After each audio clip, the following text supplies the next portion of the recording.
చేస్తాను. అదిగోండి లోపల నుంచి కూడా కారుతుంది చూసారా. అలాగైతే కారకూడదు. కారితే అది మోటార్ వైండింగ్ కూడా మొత్తం కాలిపోయే అవకాశం అయితే ఉంటుంది. ఎక్కడ పైపుల్లో నుంచి వాటర్ అయితే కారట్లేదు, కానీ లోపల ఉన్న నీళ్ళు, లోపల ఉన్న స్టోరేజీ ఆ వాటరే కారుతుంది. దీన్ని మనం ఆల్రెడీ ఇంతకుముందు వేరే టెక్నీషియన్తో చేయించడం అయితే జరిగింది. అంటే కింద ఉన్న దాన్ని తీసుకొచ్చి పైన ఫిట్టింగ్ అయితే చేశారు. కింద ఉన్నప్పుడైతే ఏ కంప్లైంట్ అయితే లేదు. కింద ఉన్నప్పుడు అసలు వాటర్ అనేది ఇలా కారతం కూడా జరగలేదు. అయితే వీళ్ళు ఏంటంటే ఇలా పైన బిగించిన తర్వాత మోటార్ అయితే ఆన్ చేయలేదు.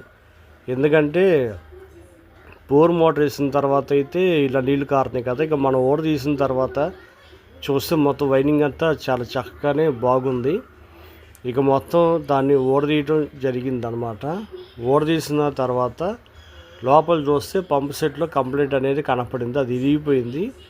దానివల్ల అది కారతం అనేది జరుగుతుందని తెలిసింది. ఇక దాన్ని పంప్ సెట్ మొత్తం తీసి ఆ లోపల ఆయిల్ సీల్ అని, బేరింగ్ అని, ఆ ప్లేట్లు బౌండరీలో బేస్ పట్టేయటం కానీ, ఇవన్నీ ఆ బేస్లు ఇవన్నీ మొత్తం మనం చేయటం అయితే జరిగిందనమాట. బేరింగ్లు మార్చి లోపల కంప్లైంట్లు ఏమున్నాయో అవి మొత్తం కంప్లీట్గా చేసి కొత్త బేరింగ్లు వేసేసి దాన్ని చక్కగా నీట్గా ఇప్పుడు కొత్త మోటార్ లాగా సెట్ చేయడం అయితే జరిగిందనమాట. చూస్తున్నారు కదా, అన్ని కంపెనీ బేరింగ్లు వేసి దాన్ని కరెక్ట్గా మనం సెట్ చేస్తూ ఉంటాం. ఇక దీన్ని మనం రెడీ చేసి దాన్ని ఫిట్టింగ్ అయితే చేసిన తర్వాత మనం అక్కడికి తీసుకెళ్ళి బిగించాలి. కొత్తవి కంపెనీ బేరింగ్లు అయితే వేసామన్నమాట.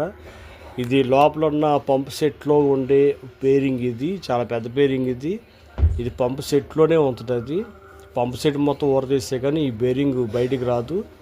ఇక తర్వాత సాఫ్ట్కి కొట్టాల్సిన బేరింగ్ కూడా కొట్టేసి బేస్ పట్టిన తర్వాత అయితే ఆ లోపల పంప్ సెట్ చూడండి ఎంత చక్కగా ఉందో. ఇక దాన్ని అయితే మనం రెడీ అయితే చేసి దాన్ని ఫిట్టింగ్ చేయటానికైతే తీసుకొచ్చాం. అయితే మొత్తం పెయింట్తో సహా కంప్లీట్గా కొత్త మోటార్ లాగా చేయటం అయితే జరిగిందనమాట. ఇది మొత్తం ఫిట్టింగ్ అయితే చేసిన తర్వాత దీన్ని ట్రైల్ వేయటం కూడా జరుగుతుంది. అయితే మోటార్ తీసుకెళ్ళినప్పుడు ఎలా ఉంది, మోటార్ తీసుకొచ్చాక ఎలా ఉందో కామెంట్ సెక్షన్లో కామెంట్ చేయండి. ఎందుకంటే అది మోటార్ తీసుకెళ్ళేటప్పుడు చాలా పాత మోటార్ లాగా, ఇప్పుడు కొత్త మోటార్ లాగా ఉంది. కస్టమర్ అయితే చాలా హ్యాపీగా ఫీల్ అయ్యాడు. నా ఛానల్ని సబ్స్క్రైబ్ చేయండి, లైక్ చేయండి, షేర్ చేయండి, గంట సింబల్ ఆన్ చేస్తే నేను పెట్టిన నోటిఫికేషన్స్ మీకు వస్తాయి. Thank you.